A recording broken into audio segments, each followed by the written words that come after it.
사평역 임철우. 내면 깊숙이 할 말들은 가득해도 청색의 손바닥을 불빛 속에 적셔두고 모두들 아무 말도 하지 않았다. 곽재구의 시 사평역에서. 막차는 좀처럼 오지 않았다. 별로 복잡한 내용이랄 것도 없는 장부를 마저 꼼꼼히 확인해보고 나서야 늙은 역장은 돋보기 안경을 벗어 책상 위에 놓고 일어선다. 벌써 30분이나 지났군. 출입문 위쪽에 붙은 낡은 벽시계가 8시 15분을 가리키고 있다. 하긴 벌써라는 말을 쓰는 것도 새삼스럽다고 그는 고쳐 생각한다. 이렇게 작은 산골 간이역에서 제 시간에 정확히 도착하는 완행열차를 보기가 그리 쉬운 일은 아님을 익히 알고 있는 탓이다. 더구나 오늘은 눈까지 내리고 있지 않은가. 역장은 손바닥을 비비며 창가로 다가가더니 유리창 너머로 무심히 시선을 던진다. 건널목 옆 외눈박이 수은등이 껑충하게 서서 홀로 눈을 맞으며 희뿌연 얼굴로 땅바닥을 내려다보고 있다. 송이 눈이다. 갓난아이의 주먹만한 눈송이들은 어둠 저편에 까맣게 숨어 있다가 느닷없이 수은등의 불빛 속에 뛰어들어오면서 둥그렇게 놀란 표정을 채 지우지 못한 채 땅바닥으로 곤두박질 치고 있다. 굉장한 눈이다. 바람도 그리 없는데 눈발이 비스듬히 비켜날리고 있다. 늙은 역장은 조금은 근심스런 기색으로 유리창에 얼굴을 바짝 대어본다. 하지만 콧김이 먼저 재빠르게 유리창에 달라붙어 뿌연 물방울을 만들었기 때문에 소매로 훔쳐내야 했다. 철길은 아직까지는 이상이 없었다. 그는 두 줄기 레일이 두툼한 눈을 뒤집어 쓴 채 멀리 뻗어나간 쪽을 바라본다. 낮엔 철길이 저만치 산모퉁이를 돌아가는 모습까지 뚜렷이 보였다. 봄날 몸을 푼 강물이 흐르듯 반원을 그리며 유유히 산모퉁이를 돌아 사라지는 철길의 끝을 보고 있노라면 마치 모든 걸 다 마치고 평온하게 죽음을 맞이하는 어느 노년의 모습처럼 그것은 퍽이나 안온하고 평화로운 느낌을 주곤 하는 것이다. 하지만 지금 철길은 훨씬 앞당겨져서 끝나 있다. 수은등 불빛이 약해지는 부분에서부터 차츰 희미해져 가다가 이윽고 흐물흐물 녹아버렸는가 싶게 철길은 더 이상 볼 수가 없다. 저편은 칠흑 같은 어둠이다. 어둠에 삼키워져 버린 철길의 끝이 오늘 밤은 까닭없이 늙은 역장의 가슴 한 구석을 썰렁하게 만든다. 그는 공연히 어깨를 떨어보며 오른편 유리창 쪽으로 몸을 돌린다. 그쪽은 대합실과 접해 있는 이를테면 매표구라고 불리는 곳이다. 역장은 먼지 낀 유리를 통해 대합실 안을 대충 휘둘러 본다. 대합실이라고 해야 고작 국민학교 교실 하나 정도의 크기이다.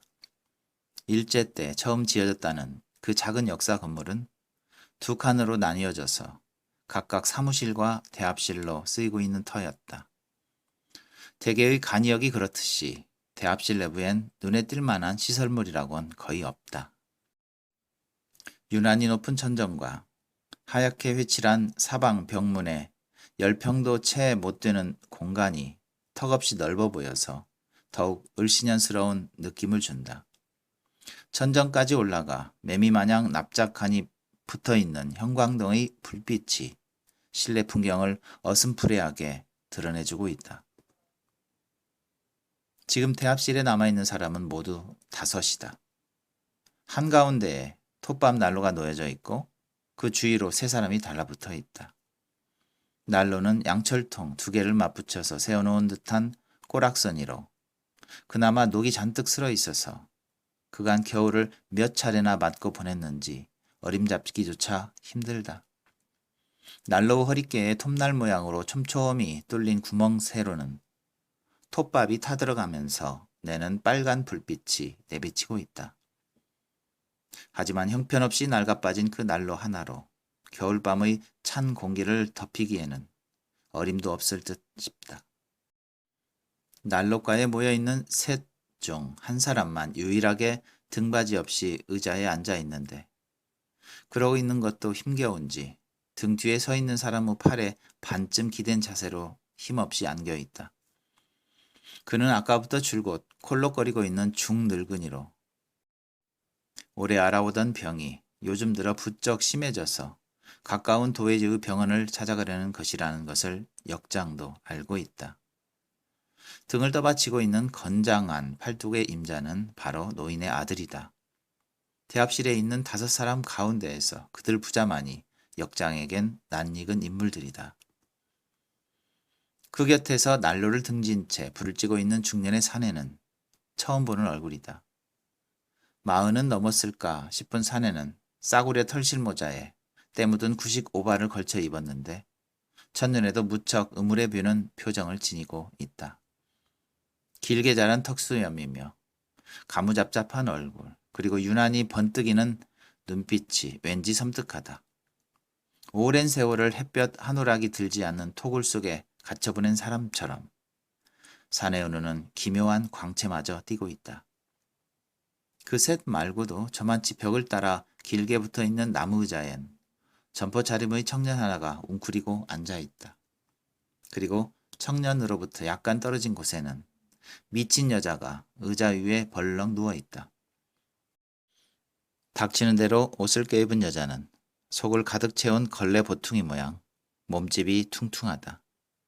청년은 추운지 호주머니에 두 손을 찔러 놓은 채 어깨 쪽지를 잔뜩 웅크리고 있으면서도 무슨 까닭인지 난로 곁으로 갈 생각은 하지 않는 눈치다. 뭔가 골똘히 생각하는 표정으로 청년은 들여다볼 만한 것이라곤 아무것도 없는 시멘트 바닥을 뚫어져라 내려다보고 있다. 톱밥이 부족할 것 같은데. 창 너머 그들은 하나하나 들러보다가 문득 난로 쪽을 슬쩍 쳐다보며 늙은 역장은 중얼거린다. 불을 지핀 게 2시간 전이니 지금쯤은 톱밥이 거의 동이 났을 것이다. 톱밥은 역사 바깥의 임시 창고에 저장해 놓고 있었다. 월동용 톱밥이 필요량의 절반 정도밖에 남아있지 않다는 사실을 역장은 아까서야 알았다. 미리미리 충분한 톱밥을 확보해 두는 것은 김씨가 맡은 일이었지만 미처 확인하지 못한 자신에게도 책임은 있다고 역장은 생각한다. 역원이라고 해야 역장인 자신까지 합해 기껏 3명뿐이니 서로 책임을 확실히 구분 지을 수 있는 일 따위란 애당초 있을 턱이 없었다. 하필 이날따라 사무원인 장씨는 자리를 비우고 없는 참이었다. 아내의 해산일이라고 어제 아침 고향인 K시로 달려갔으므로 그가 돌아올 때까지는 역장은 김씨와 둘이서 교대로 야근을 해야 할 처지였다. 하지만 톱밥은 우선 당분간 창고에 남아있는 것으로 이럭저럭 견디어낼 수 있으리라. 대합질 난로는 하루 2차례씩만 피우면 되니까. 역장은 웅크렸던 어깨를 한번 힘차게 펴보기도 하고 두 팔을 앞뒤로 흔들어 보기도 한다. 역시 춥긴 마찬가지다. 그새 손발이 시려오기 시작했으므로 역장은 코를 훌쩍이며 엉금엉금 책상 앞을 뒤돌아간다. 그리고는 사무실용으로 쓰고 있는 석유 난로를 마주하고 앉아 손발을 펼쳐 널었다. 아야 말이다. 이러다가 기차가 영 안 올라는갑다. 아따 아버님도 참 좀 기다려 보십시다. 설마 온다는 기차가 안 오기사 할랍디여. 아들은 짜증스럽다는 듯이 얼굴도 돌리지 않고 건성 대답한다. 그는 30대 중반의 농부다. 다시 노인이 쿨룩거리기 시작한다. 그때마다 빈약하기 그지없는 가슴팍이 훤히 드러나도록 흔들리고 있다. 아들은 힐끗 노인을 내려다 보았으나 이내 고개를 돌리고 난로만 들여다본다. 노인에겐 미안한 일이긴 하나 아들은 모든 게 죄다 짜증스럽다. 벌써 몇 달째 끌어온 노인의 병도 그렇고 하필이면 이런 날 그것도 밤중에 눈까지 펑펑 쏟아져 내리는데 기차를 타야 한다는 일도 그렇다. 그 모두가 노인의 괴팍한 성깔 탓이라는 생각이 들자 그는 버럭 소리라도 질러주고 싶은 심정이다. 아들이 전에도 여러 번 읍내병원에 가보자고 했지만 막무가내로 고집을 피우며 죽더라도 그냥 집에서 죽게 놀아던 노인이 난데없게도 이날 점심나절에는 스스로 먼저 병원을 가자면서 나선 것이었다. 소피의 혈이 반이 넘게 섞여 나온다는 거였다. 부랴부랴 차비를 꾸리고 나니 이번엔 하루 2차례씩 왕래하는 버스는 멀미 때문에 절대로 타지 않겠다며 노인은 한사코 역으로 가자고 우겼다. 이놈아, 병원에 닿기도 전에 내 죽는 꼴을 보려고 그러나? 놔라. 싫으면 나 혼자라도 갈란다. 어쩌나 엄살을 떠는 통에 할 수 없이 노인을 등에 업고 나오긴 했는데 그나마 일이 안 되려니까 기차마저 감감무소식이었다. 빌어먹을 놈의 기차가. 농부는 문득 치밀어 오르는 욕짓거리를 황황히 깨물며 지레 놀라 노인의 눈치를 살핀다. 다행히 눈곱 낀 노인의 눈은 아까처럼 질끈 닫혀져 있다. 아들은 고통으로 짙게 고랑이 파고 있는 노인의 추한 얼굴을 내려다보고는 약간 죄스러운 마음이 든다. 이거 내가 무슨 짓이다냐. 죄받는다. 죄받아. 노인이 또 쿨룩쿨룩 기침을 토해낸다. 가슴 밑바닥을 쇠갈기로 긁어내는 듯한 고통스러운 기침소리. 그들 부자 곁에 서서 등을 돌린 채 날로 불길을 쬐고 있는 중년 사내는 자지러지는 기침 소리를 들을 때마다 깜짝깜짝 놀라는 신용을 한다. 기침 소리를 들으면 사내에겐 불현듯 떠오르는 얼굴이 하나 있다. 감방장인 늙은 허씨다. 고질인 해소병으로 맨날 골골거리던 허씨는 그것이 감방에 들어와 얻은 병이라고 했다. 난리 후에 사상범으로 잡혀 무기형을 받은 허씨는 27살부터 시작한 교도소 생활이 벌써 25년에 이르고 있었지만 언제나 갓 들어온 신차 마냥 말도 없이 어리숙해 보이는 사람이었다. 자네 운이 좋은 걸세. 쿨룩쿨룩. 나가면 혹 우리 집에 한번 들러봐 줄려나? 이거 원 소식 끊긴 지가 하도 오래되나서 죽었는지 살았는지. 사내가 출감하던 날 허씨는 곧참 무기수답지 않게 눈물까지 글썽이며 사내의 손을 오래오래 잡고 있었다. 사내는 저만치 유리창 밖으로 들이치는 눈발 속에서 희끗희끗한 허씨의 머리카락이며 움푹 패어들어간 눈자위를 기억해내고 있다. 아마 지금쯤 그곳은 잠자리에 들 시간일 것이다. 젓가락을 꼽아놓은 듯한 을씨년스러운 창살 너머로 이 밤 거기에도 눈이 오고 있을까. 섬뜩한 탐조등의 불빛이 끊임없이 어둠을 면도질해대고 있을 교도소의 밤이 뇌리에 떠오른다. 사내의 눈빛은 불현듯 그윽하게 가라앉고 있다. 그곳엔 사내가 잃어버린 2해 동안의 세월이 남아 있었다.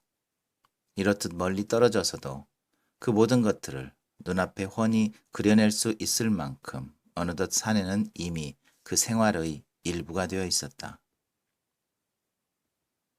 출감한 지 며칠이 지났건만 사내는 감방 밖에서 보낸 그간의 시간이 오히려 꿈처럼 현실감이 없다. 푸른 옷과 잿빛의 벽, 구린내 같은 밤냄새, 땀냄새, 복도를 걷는 간수의 구둣발소리, 쩔그렁대는 쇳소리. 그런 모든 익숙한 색깔과 촉감, 냄새, 소리, 그리고 언제나 똑같이 반복되는 일과 같은 것들이 벼랑간 그에게서 떨어져 나가 버린 대신에 전혀 생소한 또 다른 사물들의 질서가 사내에게 일방적으로 떠맡겨진 거였다. 그 새로운 모든 것들은 다만 사내를 당혹감에 빠뜨리고 거북하게 만들 뿐이었다. 그 때문에 사내는 출감 후부터 자꾸만 무엇인가 대단히 커다란 것을 빼앗겼다는 느낌을 감출 수가 없었다. 감방 안에서 사내는 손바닥 안에 움켜쥔 모래알이 빠져나가듯 할 일 없이 축소되어 가고 있는 자기 몫의 삶의 부피를 안타깝게 저울질해 보곤 했었다. 하지만 기이한 일이다. 낯선 시골역에 홀로 앉아 있는 이 순간, 정작 자기가 빼앗긴 것은 흘려보내는지 모르게 보낸 지난 12년의 세월이 아니라 오히려 그 푸른 옷과 잿빛 담벼락, 퀴퀴한 냄새들이 배어있는 사각형의 좁은 공간일지도 모른다는 가당찮은 느낌이 문득문득 들고 나는 거였다. 쿨럭쿨럭. 아, 저 기침 소리. 산에는 흠칫 몸을 돌려 소리가 나는 쪽을 찾는다. 그러나 그것은 감방장 허시가 아니다. 난 모르는 사람들 뿐. 산에는 낮게 한숨을 토해내며 고개를 흔들어 버리고 만다. 밖엔 간간히 바람이 불고 있다. 전깃줄이 윙윙 휘파람을 불었고 무엇인가 바람에 휩쓸려 다니며 연신 딸그락 소리를 낸다. 태압시라는 조용하다. 산골짜기를 돌아 달려온 바람이 역사 건물을 지나칠 때마다 유리창이 덜그럭거리고 이따금 난로 속에서 톱밥이 톡톡 튀어오를 뿐 사람들은 아무도 입을 열지 않는다. 저만치 혼자 쭈그려 앉은 청년은 줄곧 창밖의 바람소리를 헤아리고 있는 참이다. 이윽고 청년은 의자에서 몸을 일으킨다. 딱딱한 나무 의자로부터 스며오는 한기로 엉덩이가 시리다. 창가로 다가가다 말고 그는 문득 누워있는 미친 여자 쪽을 근심스레 살핀다. 여자는 새우등을 하고 모로 누웠는데 시체가 아닌가 싶을 만큼 미동조차 없다. 세상에 이렇게 추운 곳에서 그런 지경에도 사람이 잠들 수 있다는 사실이 청년은 도대체 믿기지 않은 모양이다. 여자에게서는 가느다란 숨소리만 이따금 새어나오고 있다. 청년은 다시 유리창 밖을 내다본다. 밤새 오려는가. 송이송이 쏟아져 내리고 있다. 대합실 안에서 새어나간 불빛이 유리창 가까운 땅바닥 위에 수북하게 쌓인 눈을 비치고 있다. 하얗게 쏟아지는 눈발을 망연히 바라보며 청년은 그것이 무수한 나빗대 같다고 생각한다. 그래, 나빗대야. 활활 타오르는 불길 속으로 밤이 되면 미친 듯 날아들어와 비명조차 지르지 못하고 타주가는 수많은 흰 나빗대들. 그는 대학생이다. 아니, 정확히 말하면 그건 보름 전까지의 이야기이다. 청년은 아직도 저고리 안주머니에 학생증을 가지고 있긴 하지만 앞으로 그것을 사용해 볼 기회는 영영 없을지도 모른다. 이젠 누렇게 바란 어린 날의 사진만큼의 의미도 없는 그것을 미련 없이 찢어버려야 하리라는 걸 잘 알고 있었음에도 불구하고 여전히 간직하고 있는 자신을 스스로 감상적이라고 비난하고 있는 중이다. 청년은 유리창에 반사된 톱밥 난로의 불빛을 응시한다. 그 주홍의 불빛은 창유리 위에 놀랍도록 선명하게 재생되어지고 있었으므로 청년은 그것이 정작 실물이 아닌가 하는 착각을 일으킬 뻔했다. 그것은 한 폭의 그림처럼 아름다웠다. 먹빛 어둠은 화폭으로 드리워지고 네모난 창틀 너머 순백의 눈송이들이 화폭 위에 무수히 흩날리고 있다. 거기에 톱밥 난로의 불꽃이 선연한 주홍색으로 투영되어지자 한순간 그 모든 것들은 기막힌 아름다움을 이루어내는 것이었다. 아, 저건 꿈일 것이다. 아름답지만 존재하지 않는 것, 존재하지 않으므로 아름다운 것. 청년은 불현듯 눈빛을 빛내며 한 발 창 쪽으로 다가서고 있다. 아우슈비츠 학살이 있었고 그 후 아무도 아름다움을 노래하지 않았다. 더는 누구도 꿈꾸지 않았다. 침묵, 잠, 그리고 죽음. 가슴의 뜨거움에 대해서 우리는 얼마나 오래 생각해야 하는 것일까? 이 자식들아. 그날 청년은 누군가가 어지럽게 볼펜으로 휘갈겨 놓은 책상 위의 낙서들을 물끄러미 내려다보며 홀로 강의실에 앉아 있었다. 텅 빈 하우의 교정엔 차츰 땅거미가 깔리기 시작하고 플라타너스 나무에 설치된 스피커로부터 나지막이 흘러나오고 있는 교내 방송의 고전 음악을 들으며 학생들이 띄엄띄엄 집으로 돌아가고 있을 무렵이었다. 그는 바로 전날 밤 제적 처분되었다는 사실을 학교로부터 통보받았었다. 주인도 없는 새에 주인도 아닌 사람들이 주인도 모르게 자신의 이름 석자를 제멋대로 재판했다는 거였다. 이튿날 조간신문 귀퉁이에서 제 이름을 찾았을 때 그는 한동안 자신과 기사 속의 그 이름과의 정확한 관계를 찾아내려 애를 썼다.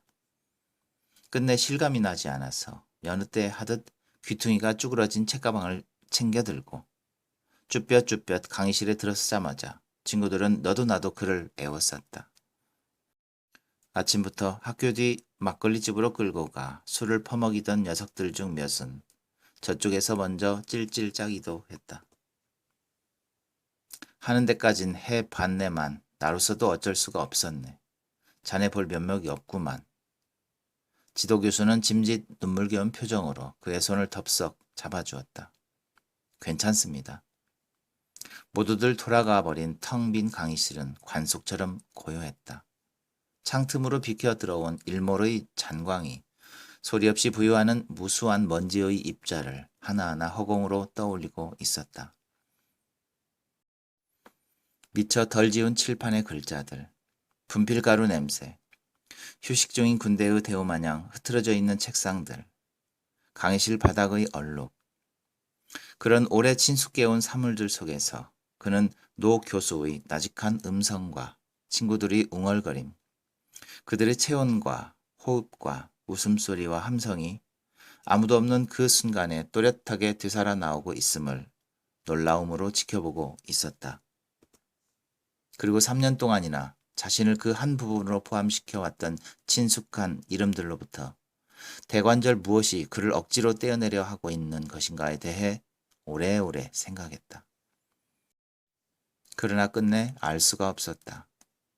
강의실 문을 잠그러 들어왔다가 그를 발견한 수희가 의심스런 눈초리로 당장 나가기를 명령했을 때까지도 그는 해답을 찾지 못했다. 문학부 건물을 나설 즈음 백마고지 전투에서 훈장까지 받은 역전의 상위 용사인 수희 아저씨가 절뚝이며 뒤쫓아 나오더니 그의 가슴에 가방을 내던져 주고 가버렸다. 그는 깜빡 잊고 가방을 두고 온 거였다. 그러자 주체할 수 없이 웃음이 터져나오기 시작했다. 무엇이 그토록 우스웠는지 모른다. 그는 혼자 미친 듯 웃어 제꼈다. 한참이나 벤치에 엎드려 낄낄대다가 그는 뱃속에 든 오물을 모조리 토해내고 말았다. 토하면서도 자꾸만 웃고 또 웃었다. 그러다가 끝내 울음이 터져 나와 버렸던 거였다.